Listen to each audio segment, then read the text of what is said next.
আমরা এখন টেক্সটে যাব। টেক্সটে গিয়ে এমনি আমরা একটা টেক্সট দিলাম।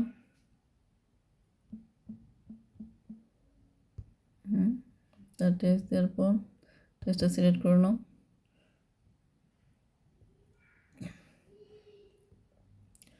টেক্সট সিলেক্ট করলে টেক্সট সিলেক্ট করার পর আমাদের ফন্ট আসছে। আমরা ফন্ট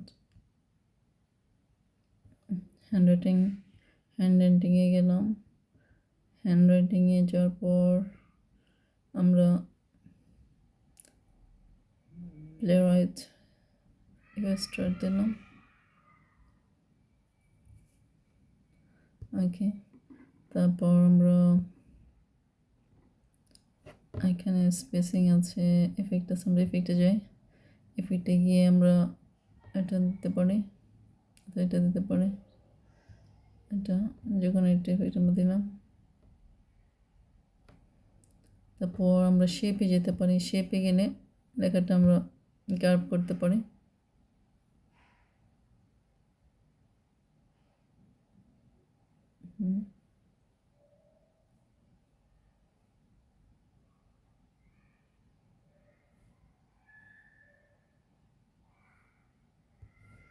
এরকম কার্ভ হয়ে গেল। এটা কার্ভটা একটু ছোটো করতে পারি।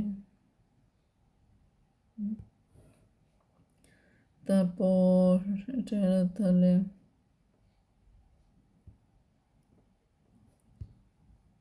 আচ্ছা, আমাদের এটাকে তারপর অ্যানিমেশন যদি দিই তাহলে আমাদের এটা ভিডিও হিসেবে আসতে পারে এরকম। আচ্ছা, তারপর ট্রান্সপারেন্সির আমরা এটা একটা লাইট ডিপ করতে পারি। তারপর পজিশন আমাদের এখানে কোনো একটা পিকচার যদি আমরা নিয়ে আসি, আগে একটা পিকচার আমরা নিয়ে আসলাম, এখানে আমাদের পিকচার নাই। আচ্ছা, একটা পিকচার মনে করে আমরা নিয়ে আসলাম। এখন পিকচারের লেখাটা আমাদের সামনে আসছে। এখন আমরা যদি চাই যে লেখাটাকে আমরা পিছনে নিয়ে যাব, তাহলে এটা করতে হবে, পজিশন যেতে হবে। পজিশন গিয়ে এই যে ব্যাকে যদি আমরা যাই, এই যে লেখাটা ব্যাকে চলে গেছে। ফরওয়ার্ড যদি দিই, এই যে ফরওয়ার্ড আসবে। টু ব্যাকে চলে যাবে। টু ফ্রন্ট,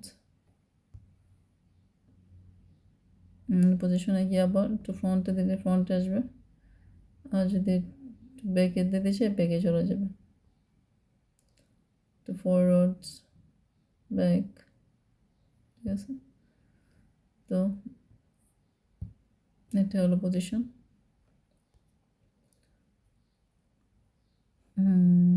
আচ্ছা, তারপর আর কি কি অপশন আছে?